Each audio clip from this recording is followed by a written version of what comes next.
WHO memberikan indikasi kalau COVID selesai di dunia ini baru tercapai di tahun 2025. Walah, sebuah perjalanan yang panjang sekali ke depannya. Masih 4 tahun lagi. Masih lama ya. Sama lamanya dengan menunggu Newman giliran pegang kendali bernegara. Baik, kita bahas lebih dalam tentang pandemi ini. Dalam kacamata perang, sesungguhnya saat ini adalah masuk kategori perang dunia ketiga.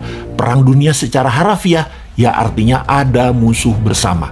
Musuh bersama saat ini adalah makhluk tak terlihat, makhluk kasat mata. Karena masuk kategori perang, maka pasti ada tumpah darah, ada casualties, yang ujungnya ada yang menang, ada yang kalah. Karena masuk kategori perang, maka sesungguhnya strategi bernegara harus pakai war mode, strategi perang. Dalam strategi perang, jurusnya cuma satu, survival, harus hidup, terlepas nanti perangnya kalah atau menang. Untuk hidup, kita lakukan apapun sekali lagi untuk tetap hidup. Apalagi sebuah bangsa yang harus tetap hidup. Apalagi sebuah negara yang harus tetap hidup. Dan dalam mempertahankan kehidupan bangsa dan bernegara, yang unggul bukan hanya hidup, tetapi juga memenangkan peperangan. Untuk menang perang, kita harus bertempur hebat, punya mental baja, kompak, dan punya strategi jitu. Menurut pakarnya, siapa lagi yang saya ambil referensinya kalau bukan Ibu Siti Fadila yang saya kenal baik. Beliau banyak menginformasikan melalui YouTube channelnya juga. Kita sarikan bahwa virus punya sifat alami untuk survival, untuk tetap hidup. Biasanya punya 3 periode mutasi. Mencontoh Spanish flu di awal abad 20-an. Gelombang pertama, gelombang kedua, gelombang ketiga, virus bermutasi. Seperti bola dilepas dari tangan. Pantulan pertama lebih tinggi, pantulan kedua lebih rendah, dan pantulan ketiga terendah. Virus pertama kekuatannya terlemah, gelombang kedua mulai menguat, dan ketiga terkuat. Itu adalah hukum alam, dilihat dengan kacamata, disederhanakan. Lalu kita lihat strategi bernegara. Ada yang pakai vaksin solusinya, ada yang pakai imunitas, ada yang keduanya dikombinasi.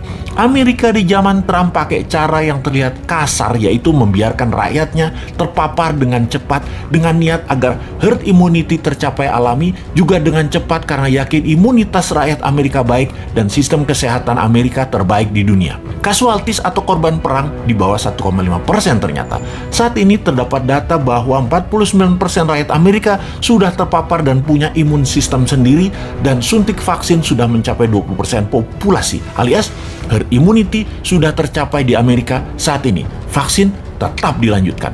Prinsip kebijakan Gedung Putih ala Trump melawan Fauci dan WHO, namun membuahkan hasil positif sekarang. Penasehat Biological Warfare Gedung Putih menyarankan Trump waktu itu, strain gelombang pertama itu terlemah. Secepatnya saja disebar dan paparkan dengan tanpa mengikuti protokol WHO dan Fauci yang sepertinya mau menghambat agar Amerika rakyatnya maskeran dan strain gelombang pertama kenanya sedikit sehingga vaksin laku terjual setelahnya. Bahaya kalau gelombang pertama dibatasi atau ditahan. Keserang gelombang kedua, pertahanan imunitas masyarakatnya kurang. Jadi gelombang pertama lepas saja. Toh sarana kesehatan bagus. Itulah analisa dan strategi Gedung Putih di masa Trump yang terbukti tidak ada gelombang kedua di Amerika yang telak. Pada saat ini karena herd immunity tercapai, Amerika menang perang melawan COVID. Tiongkok pakai cara kedua, terbanyak pakai vaksin lokal produk mereka sendiri, di mana herd imunitas alami tercapai 20%, yang saat ini 40%-nya ini pakai vaksin, di mana 3 bulan lagi herd immunity di Tiongkok tercapai dengan vaksin lebih dari 60% populasi dan 20% natural imunitas. Tiongkok menang juga perang melawan COVID. Gelombang kedua ketika terlambat vaksin dipakai, maka akan berat karena mutasi virus sudah lebih kuat. Dan yang tanpa vaksin terpapar gelombang kedua menjadi berat lagi pengaruhnya atas kesehatan adalah benar.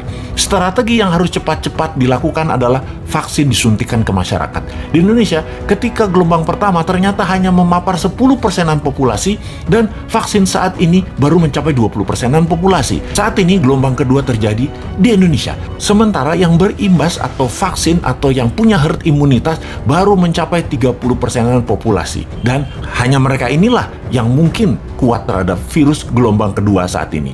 Dan mudah-mudahan, sekali lagi, tidak ada gelombang ketiga mutasi COVID, yaitu COVID yang terakhir mutasinya yang terkuat. Kita harus segera mencapai herd imunitas saat ini, segera. Inilah hal yang kasihan pada pemerintah saat ini. Kita tidak menyalahkan hal ini sudah terjadi, tetapi kita harus melihat ke depan.